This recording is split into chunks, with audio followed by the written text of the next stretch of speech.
नमस्कार दोस्तों, आज की कहानी है ईश्वर क्यों नहीं सुनती हमारी प्रार्थना।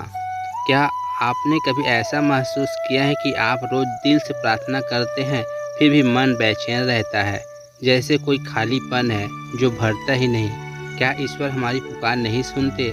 आज की ये कहानी एक आईना है जिसमें हम देख सकते हैं कि अपने मन की उलझनें और ईश्वर से जुड़ने का सच्चा मार्ग। एक दिन एक व्यक्ति बहुत ही व्यवस्थित व्यवस्था में स्वामी रामकृष्ण परमहंस जी के पास आया। उसके चेहरे पर निराशा साफ झलक रही थी। वो बोला, महाराज, आप कहते हैं कि संसार में रहकर भी ईश्वर को प्राप्त किया जा सकता है। मैं रोज़ प्रार्थना करता हूँ, उन्हें पुकारता हूँ, लेकिन मेरा मन कभी शांत नहीं होता। कोई जवाब नहीं मिलता, कोई अनुभूति नहीं होती। स्वामी जी मुस्कुराए। उन्होंने बहुत धैर्य से उसकी बात सुनी और बोले, बिल्कुल सही कहा तुमने। प्रार्थना बहुत शक्तिशाली है, लेकिन ईश्वर की ओर बढ़ने के लिए केवल पुकारना ही नहीं, खुद को भीतर से तैयार करना भी जरूरी है। कैसे महाराज?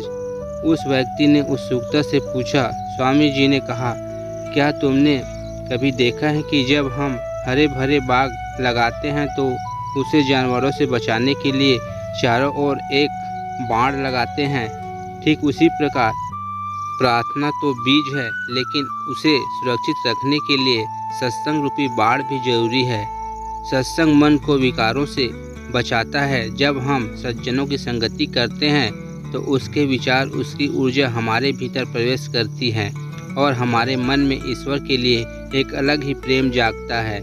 फिर उन्होंने एक सुंदर उदाहरण देकर आगे समझाया, हमारा मन एक कील की तरह है जो मिट्टी से सनी हुई है और ईश्वर है चुंबक। जब तक कील पर मिट्टी है वह चुंबक से नहीं जुड़ सकती। मिट्टी हटेगी तभी चुंबक उसे अपनी ओर खींचेगा। यह मिट्टी क्या है?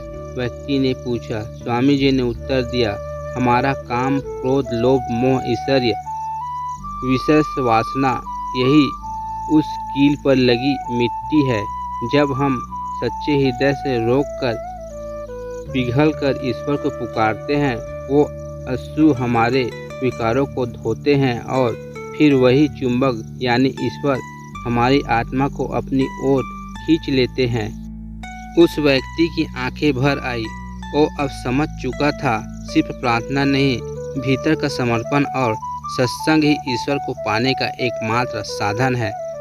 तो दोस्तों, अगर आप भी ये महसूस करते हैं कि ईश्वर आपकी प्रार्थना नहीं सुनते, तो एक बार ठहरकर आत्मा से पूछिए, क्या मन रूपी कील पर अब भी मिट्टी तो नहीं?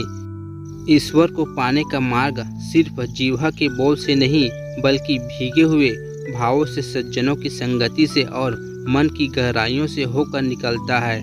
प्रार्थना करें, सत्संग में समय बिताएं और जब आँखों से आंसू बहे तो उन्हें न रोकें, क्योंकि वो आंसू ही जो आत्मा को पवित्र कर ईश्वर रूपी चुंबक से जोड़ते हैं। अगर वीडियो पसंद आए तो लाइक, शेयर और चैनल को सब्सक्राइब करना न भूलें दोस्तों। धन्यवाद।